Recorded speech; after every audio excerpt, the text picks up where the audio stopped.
what we're seeing with the rail strike and the rail contract that's being imposed. And so just to recap, the House has passed 2 resolutions, one breaking the strike, which passed overwhelmingly. Only 8 Democrats opposed it. Only one squad member, Rashida Tlaib, Alexandria Ocasio-Cortez, changed her vote. Tlaib had the right position, which is like, if you're going to be the party of working people, you need to show up for them every time, and every time would include an important, vital, like historical time like this. Yeah, and that was the right vote, and like, so she was the only one of 8. Everyone else, and it's concerning because, like, to me, it seems like AOC and Ilhan, for instance, could have voted with Tlaib, and it still would have passed. I just wonder why. There must have been something, because it's recorded on the docket that Ocasio-Cortez in particular changed her vote from nay to yay. There's only so many times like politicians have like, there must be something before you have to show results for what that something is. Right. And like, what bothers me most about this is that it's so clear what's happening here. The splitting of these 2 bills, it ends, in my opinion, the most likely path for there to be any real paid sick leave. What's probably going to happen is that the first bill that passed overwhelmingly, which is the one that's in favor of the rail carriers and of corporate America, because like, apparently if there's a strike, there could be billions of losses per day because of supply chain disruptions. But hey, maybe just give your workers that's why you give paid them sick what they leave. Want. Yeah, exactly. and this is really, I mean, behind the times in the sense that, and I'll get into some of what Biden could do.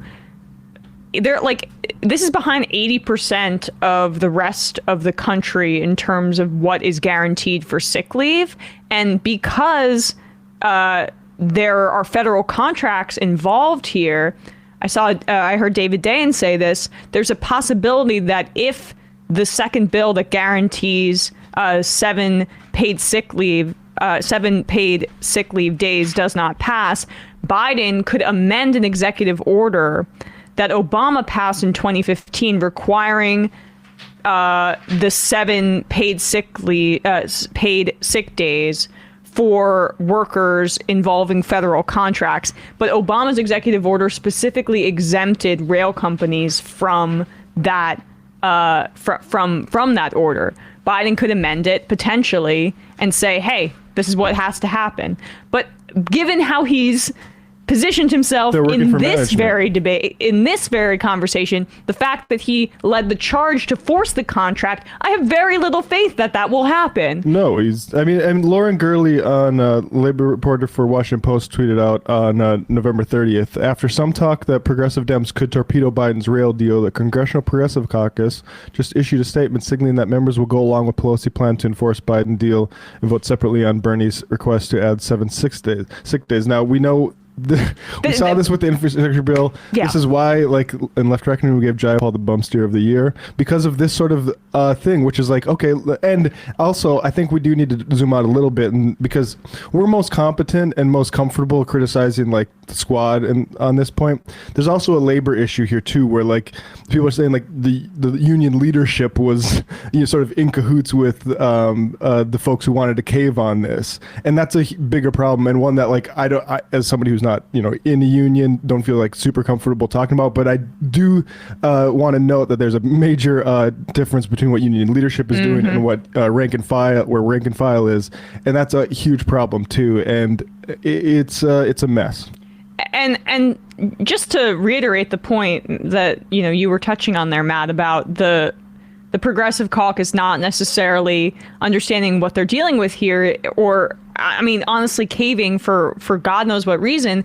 The fact that they're going to be that they were fooled again in the House by the breaking up of the bills, or thought they could fool us again, right? Like that they decided too. to give, like, they wanted to give themselves like, and look, it does. The AFL-CIO leaders may say, like, actually, the squad was working with us in this, and it's like that might be true. It's still not satisfactory compared to like where your workers that you represent are, and it's yeah. Sorry to interrupt. No, it's okay. So my prediction, and I think it's just clearly the most likely outcome, is that the strike-breaking bill will pass. The 7 days of sick leave will not, because it's subject to the filibuster. And in the Senate, that's what they serve as an institution.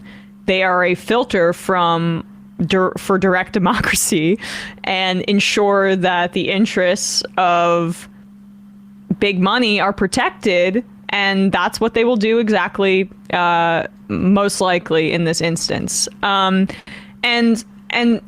if that happens, all pressure needs to go towards Biden with that executive order, amending it to include rail workers in that way.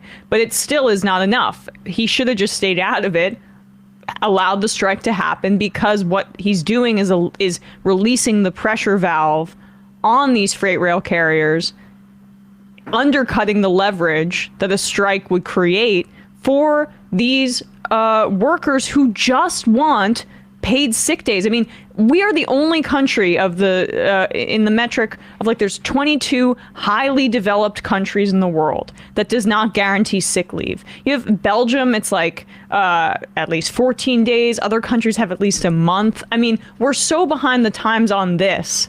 And